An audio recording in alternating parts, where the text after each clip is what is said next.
ফিতনাতে জর্জরিত এবং পাপে লিপ্ত আছে। এই সমস্ত ফিতনার মধ্যে এক অন্যতম ফিতনা হচ্ছে পর্দাহীনতার ফিতনা। পর্দাহীনতার ফিতনা এমন এক ফিতনা যেই ফিতনার কারণে আজ প্রত্যেকটা সমাজ ধ্বংসের দিকে চলে যাচ্ছে। পর্দাহীনতা এমন একটাই রোগ যেই রোগে আক্রান্ত আজ প্রত্যেকটা বাড়ির প্রত্যেকটা মানুষ হয়ে যাচ্ছে, যার ফলে আল্লাহ রাব্বুল আলামিন প্রত্যেকটা সমাজ থেকে বরকতকে উঠিয়ে নিচ্ছেন এবং অমঙ্গল আজ আমাদের প্রত্যেকটা পরিবারে, প্রত্যেকটা সমাজে, প্রত্যেকটা দেশে বিস্তার করতে আরম্ভ করেছে। যদি আমরা এই বিষয়কে পরিপূর্ণরূপে বুঝি, তাহলে আমি প্রথমে আপনাকে বুঝাবো পর্দাহীনতা কাকে বলে। যেই পর্দাহীনতা আজ আমাদের সমাজ থেকে সুখকে কেড়ে নিয়েছে, যেই পর্দাহীনতা আজ আমাদের সমাজে অশান্তিকে ডেকে এনেছে, এই পর্দাহীনতার আসল রূপ কি বলে কাকে? যদি আমরা এই পর্দাহীনতা বুঝতে চাই, তাহলে আমি আপনাকে এই ভাষাতে বুঝাবো। পর্দাহীনতাকে আরবিতে বলে আত-তাবাররুজ, এবং তাবাররুজের ব্যাখ্যা করতে গিয়ে উলামায়ে কেরাম বলেছেন হুয়া ইযহারুল মারআতি যিনাতাহা ওয়া মাহাসিনাহা লিল আজালিব সাওয়াআন বিল কালামি আও বিল লিবাসি আও গায়রি যালিক। একজন নারী যদি নিজের সৌন্দর্যকে, নিজের জিনাতকে পুরুষের সামনে প্রকাশ করে, এটাই হচ্ছে পর্দাহীনতা। এটা চলাফেরার মাধ্যমেও হতে পারে, কথাবার্তার মাধ্যমেও হতে পারে, পোশাক আশাকের মাধ্যমেও হতে পারে। ওই যে আপনার বাড়ির একজন নারী পার্শ্বের একজন পুরুষের সামনে দাঁড়িয়ে এমনিতেই কথা বলে, এটাই তো হচ্ছে পর্দাহীনতা।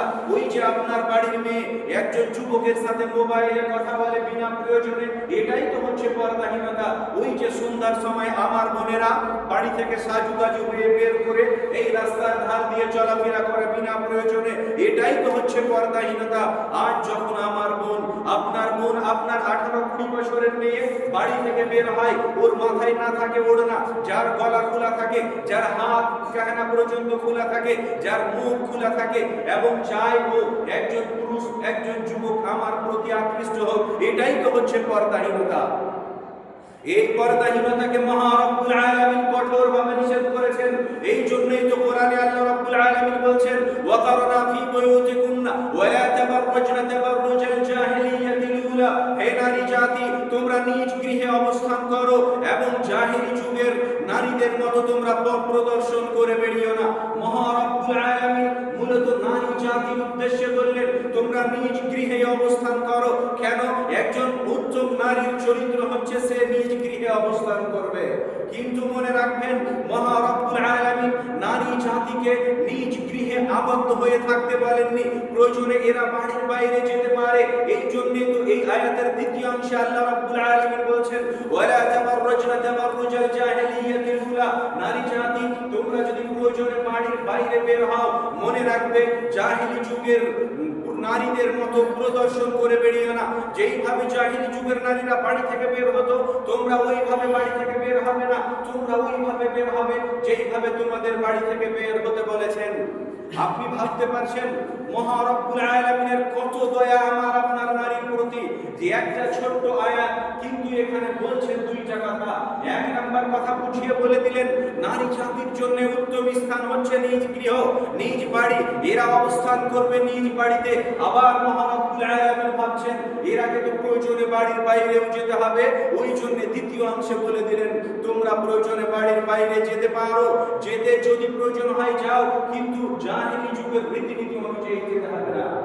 সুপ্রিয় দিনী ভাই, পর্দার আড়ালের মা বোনেরা, যদি আমরা একটু বুঝতে পারবো ওই জাহিলি যুগের নারীরা চলতো কি করে, যে ওদের মতো করে চলতে আপনাকে নিষেধ করা হলো।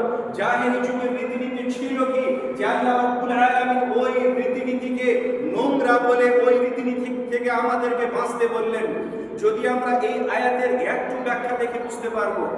একজন বিশিষ্ট মুফাসসির মাকাতিল বিন হাইয়ান উনি এই আয়াতের ব্যাখ্যা করতে গিয়ে বলছেন জাহিলি যুগের পর্দাহীনতা ছিল এই রকম যে আন্নাহা তুলকিল খিমার আলা রাসিহা।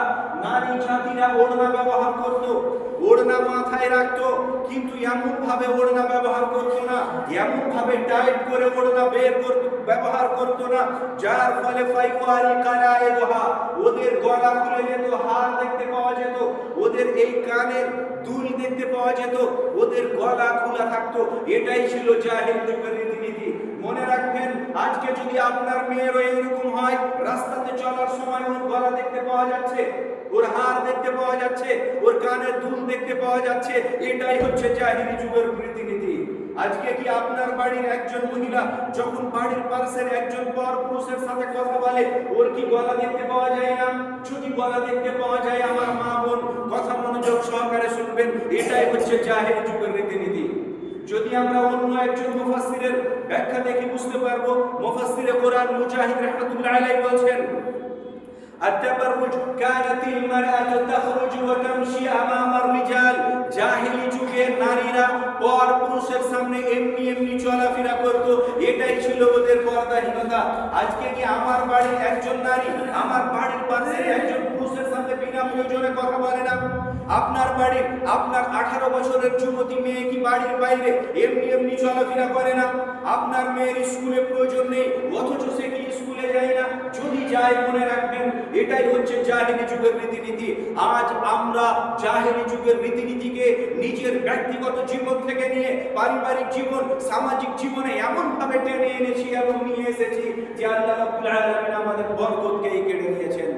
এই পর্দাহীনতা কতটাই কঠোর যে মহান রব্বুল আলামিন অন্য জায়গাতে আবার বলেছেন, কুল্লিল মুমিনিন ইয়াগুদ্দু মিন আবসারিহিম ওয়া ইয়াহফাযু ফুরুজাহুম। হে নবী, তুমি এই মুমিনদেরকে বলে দাও, এরা যেন চলাফেরার সময় নিজের চক্ষুকে সংযত রাখে, নিজের চক্ষুকে নিচু রাখে এবং নিজের লজ্জাস্থান সংরক্ষণ রাখে। শুধু এটা না, এরপরে আবার আল্লাহ রাব্বুল আলামিন বলছেন, ওয়া কুল্লিল মুমিনাত ইয়াগুদ্দুনা মিন আবসারিহিন্না ওয়া ইয়াহফাযনা ফুরুজাহুন্না। হে নবী, যেই রকম ভাবে তুমি পুরুষদেরকে বলে দিলে, নারীদেরকেও বলে দাও, নারীরা তোমরা যখন চলাফেরা করবে, তোমরা যখন পুরুষদের সামনে যাবে, ইয়াগুদ্দুনা মিন আবসারিহিন্না, ওরাও যেন নিজের চক্ষুকে সংযত রাখে, নিজের চক্ষুকে নিচু রাখে, এরা যেন কোনো যুবকের দিকে না দেখে। এই নারীরা যেন বাড়ির পাশের একজন পর পুরুষের সাথে যদি কথা বলার প্রয়োজন হয়, ওর দিকে তাকিয়ে কথা বলবে না, বরং চক্ষুকে নিচু রেখে কথা বলবে। আল্লাহ রাব্বুল আলামিন এতটা বলে থেমে যাননি, এরপরে আরো বলছেন, ওয়ালা ইউদিনা যিনাতাহুন্না ইল্লা মা যাহারা মিনহা। এরা নিজের সৌন্দর্যকে প্রকাশ করবে না, কাউকে নিজের সৌন্দর্য দেখাবে না। এরা নিজের অতটা সৌন্দর্য দেখাতে পারে যেটা অটোমেটিক প্রকাশ হয়ে যায়। এই আয়াতের ব্যাখ্যা করতে গিয়ে আপনাকে একাধিক আলেম, অনেকে হয়তো বলবে, মেয়ে ছেলেরা নিজের মুখ খোলা